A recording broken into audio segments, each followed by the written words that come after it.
ಮಂತ್ರ.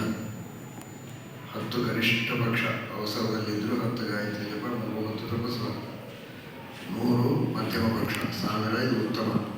ಸಹಸ್ರ ಪರಮಾಂ ದೇವೀಂ ಶತಮಧ್ಯಾಂ ದಶಾವರಾಂ. 100ಕ್ಕೆ ಕಡಿಮೆ ಮಾಡಬೇಡಿ. 100 ಗಾಯತ್ರಿ ಜಪ 3 ಹೊತ್ತು ಮಾಡಬೇಕು. ಸಾಧ್ಯ ಆದಾಗ ಹೆಚ್ಚು, 200, 300, 500, 1000 ಅತ್ಯುತ್ತಮ ಪಕ್ಷ. ಅದರಂತೆ ಅಗ್ನಿ ಕಾರ್ಯ. ಶ್ರದ್ಧಾಂ ಮೇಧಾಂ ಯಶಃ ಪ್ರಜ್ಞಾಂ ವಿದ್ಯಾಂ ಬುದ್ಧಿಂ ಶ್ರೇಯಂ ಬಲಂ ಆಯುಷ್ಯಂ ತೇಜ ಆರೋಗ್ಯಂ ದೇಹಿ ಮೇ ಅವ್ಯವಾಹನ. ಅಗ್ನಿಯಲ್ಲಿ ಪರಮಾತ್ಮ ಇರ್ತಾನೆ, ಪರಶುರಾಮ.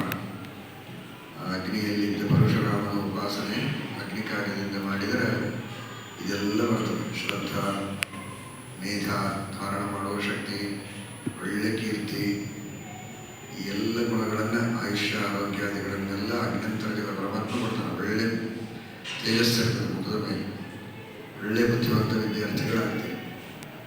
ತಿಳಿದ ಭಕ್ತಿಯಿಂದ ಪ್ರಾರ್ಥನೆ ಮಾಡಿಕೊಂಡು ಅಗ್ನಿ ಕಾರ್ಯವನ್ನು 2 ಹೊತ್ತು ಮಾಡಬೇಕು. ಅದರ ಜೊತೆಗೆ ಗುರುಗಳಲ್ಲಿ ವಿಶೇಷವಾದ ಭಕ್ತಿ. ಪಾಠ ಹೇಳುವ ಎಲ್ಲ ಅಧ್ಯಾಪಕರನ್ನ, ಹಿರಿಯರನ್ನ ನಿತ್ಯದಲ್ಲಿ ನಮಸ್ಕಾರ ಮಾಡಬೇಕು. ಪಾಠಕ್ಕೆ ಬೆಳಗ್ಗೆ ಎದ್ದಾಗ ಒಂದು ಸಲ ಭೇಟಿಯಾದಾಗ ಕೊಡುವಂಥ ಮೊದಲ ಪಾಠ ಮುಗಿದ ಮೇಲೆ